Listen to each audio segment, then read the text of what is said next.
سلام، این آخرین قسمت از پادکست زنان کوچکه. همراهمون باشین.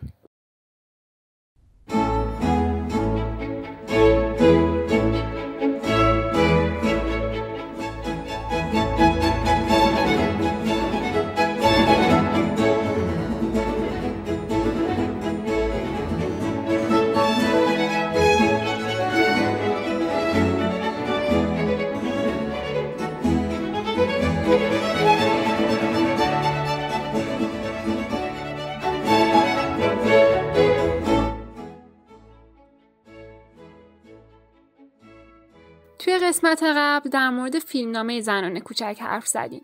فیلمنامه پر اتفاق، چند شاخه و چند ژانری که به تصویر کشیدنش راحت نیست.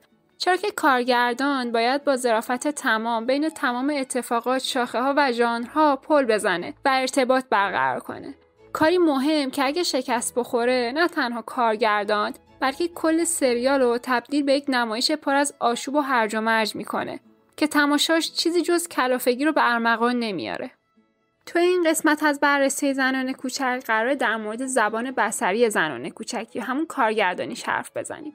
برای اینکه متوجه بشیم که کیم هی وون چه راهی رو برای کارگردانی این فیلمنامه نوآورانه و نامتداول انتخاب کرده، لازم نیست حتی 10 دقیقه هم صبر کنیم.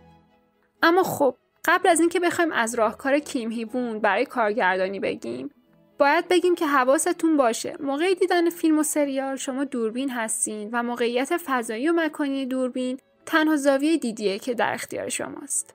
در واقع از اونجایی که موقع تماشای یه فیلم یا سریال شما توی لوکیشن حضور ندارید، دنیای سریال رو همونطوری میبینید که دوربین ضبطش کرده.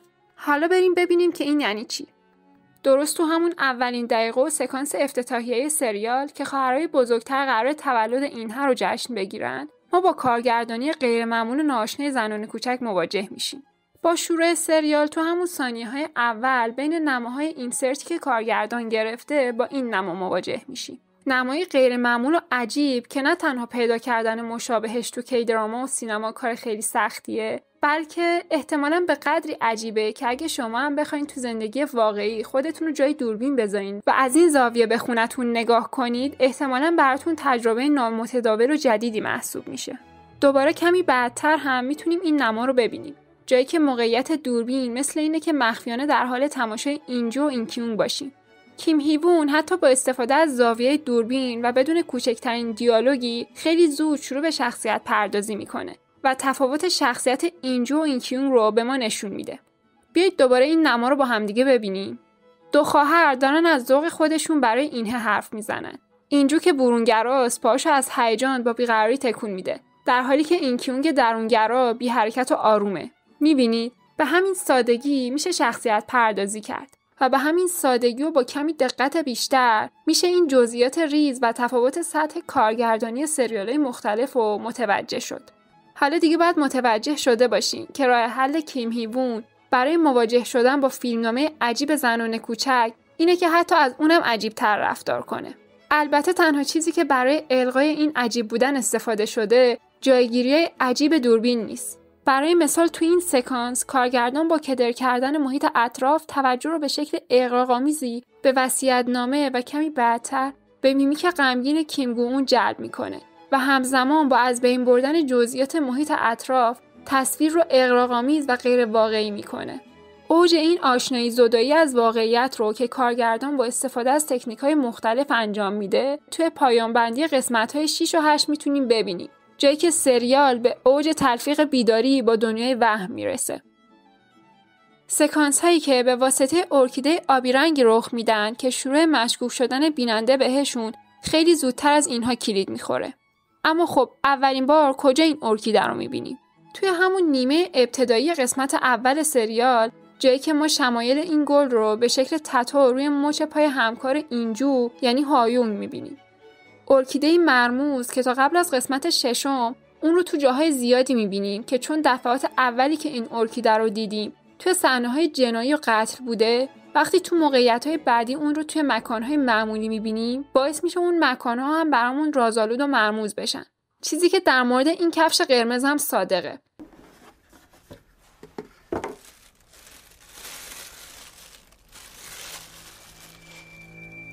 뭐야?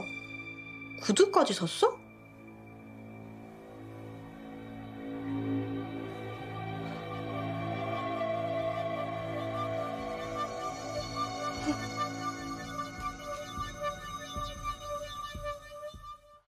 برگردیم به پایان بندی هایی که گفتیم. اینجا میشه چرخش دوربین رو ببینیم که با انحراف از محور افقی باعث به وجود اومدن نمای شیبدار میشه. این نما که بهش نمای آلمانی گفته میشه، باعث میشه تا حالت عدم تعادل گیجی به مخاطب القا بشه. کارگردان کیم هیوون با استفاده از این تکنیک خلسه‌ای که اینجا دچارش شده رو به تصویر میکشه و به بیننده القا میکنه.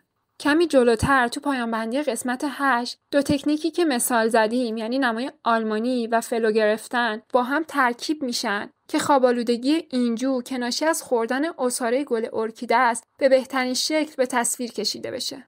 البته جا داره بگیم که این نما مکمل این نما توی سریال وینچنزوه.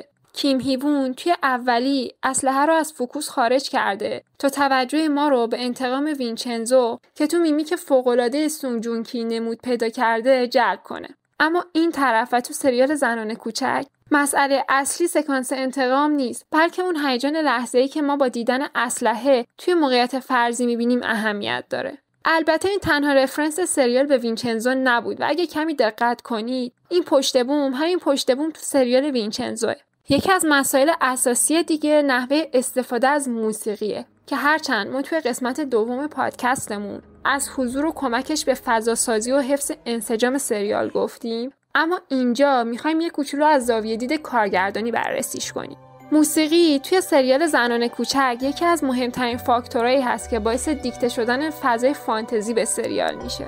برای متوجه شدن این مثال دوباره میتونیم برگردیم به سکانس تولد اینهه توی قسمت اول که از همون لحظه اول موسیقی فضای خوشایند رو به ما منتقل میکنه که با واقعیت زندگی سه خواهر متضاده. کافیه سعی کنید این سکانس و در ادامه سکانس دزدیده شدن پول اردوی اینهه توسط مادرشون رو با موسیقی‌های دراماتیک توی ذهنتون فرض کنید. اما خب هدف فیلمنامه زنان کوچک پررنگ کردن درام نیست. پس کارگردان توی این سکانس برای اینکه به این هدف برسه میاد و یه موسیقی متن با فضای فانتزی رو روی سکانس میندازه و این باعث میشه نگاه و حس شما به سکانس به طور کلی عوض بشه. 너무 미안해.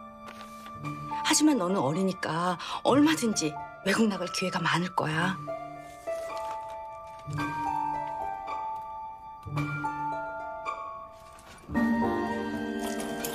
이내 잘 부탁해. 가서 편지할게.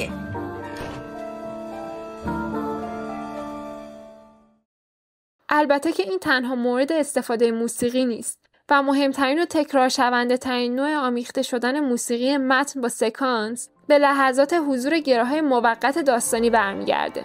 جایی که فیلمنامه به طور کلی لحظاتی مملو از کمدی سیاه و هجو و پست مدرن خلق میکنه. اما کارگردان با استفاده از قطعات موسیقی باشکوهی که فضای شبیه به قطعات کلاسیک موسیقی دارن و مهمتر از اون ریتم بسیار شلوغ و افسار گسیخته اونها ریتم رو میدزده. چطور؟ 어떻게 하신 겁니까? 그리고 제가 왜 회장님에 대해 아무것도 모르는 거죠? این قطعات موسیقی دوتا کار میکنن. اول اینکه به خاطر ریتم بسیار تندشون شما رو هیجان زده میکنن و دوم اینکه به علت مود پر از اباحتی که از قطعات کلاسیک وام گرفتن توجه شما رو به شدت جلب میکنن و موضوع رو بسیار مهم جلوه میدن.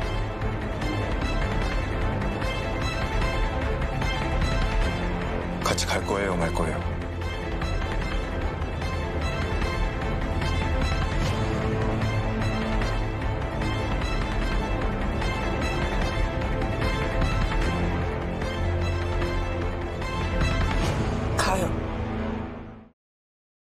نتیجه این میشه که این سکانس علیرغم اینکه تا قبل از گره‌گشایی توسط فیلمنامه به خودی خود سکانس جدی به نظر میاد، با حضور موسیقی فراتر از اینها بره و توی اهمیتش اغراق بشه.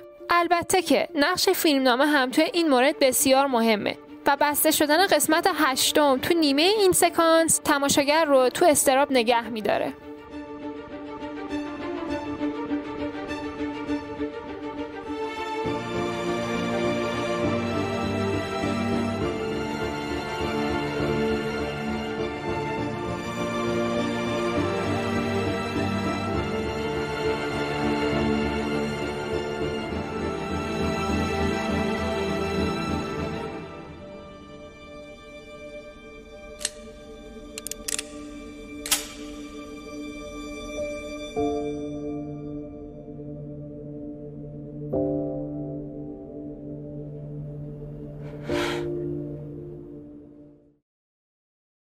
ناگفته نمونه که این نوع استفاده از موسیقی توی سریال وینچنزو هم مورد استفاده کیم هیوون بود و به نوعی داره تبدیل به یکی از امضاهای خاص خودش میشه.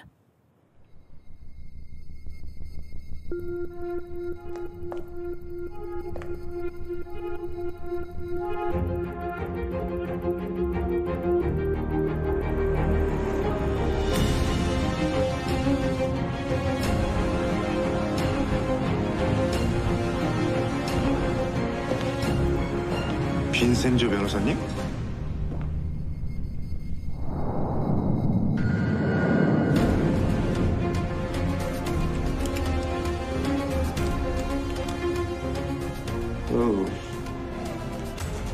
무릎 꿇어. 갑자기 무슨 일이에요? 무릎. و بالاخره آخرین تکنیک پر استفاده کیم هیوون که میتونیم بهش اشاره کنیم. تکنیک اسلوموشنه. اگه به طور خلاصه بخوایم از کارکرد اسلوموشن توی سینما حرف بزنیم، چیزی شبیه به مطلبیه که یکم قبل‌تر در مورد ژانر موسیقی زنان کوچک توی سکانس‌های حیاتی و دراماتیک گفتیم. در واقع اسلوموشن هم مثل اون کارکرد اغراق توی موقعیت و جلب توجه بیش از حد نرمال رو داره. حالا فرض کنید وقتی این دو مورد یعنی موسیقی کلاسیک و اسلوموشن همزمان با هم ترکیب بشن چه هیولایی میشن. مهمترین مثالی که میشه اینجا بزنیم سکانسیه که هیورین با استفاده از نقاشی اینهه برنده جایزه دسانگ نقاشی میشه. سکانسی معمولی که با کمک گرفتن از موسیقی سریع و کلاسیک، تکنیک اسلوموشن و صد البته تلفیق صدای خط خطی کردنهای نیمه هیستریک اینهه و تدوین موازیش با این موقعیت تبدیل به سکانسی اضطراب‌آور شده. کیم هیوون با تبدیل کردن همچین سکانس‌های معمولی به موقعیت‌های به یاد موندنی مهارت کارگردانی خودش رو به نمایش میذاره. اگه هنوز هم به توانایی فوق‌العاده کیم هیوون شک دارید، این تغییر فوکوس درخشان از نگاه مدیر شین به گل ارکیده رو ببینید که با استفاده ازش به شکلی برق‌آسا توی ذهنتون معما ایجاد میکنه و روند دیوانه‌وار شدن ریتم این سکانس رو به همین سادگی تسهیل میکنه و بهش سرعت میبخشه.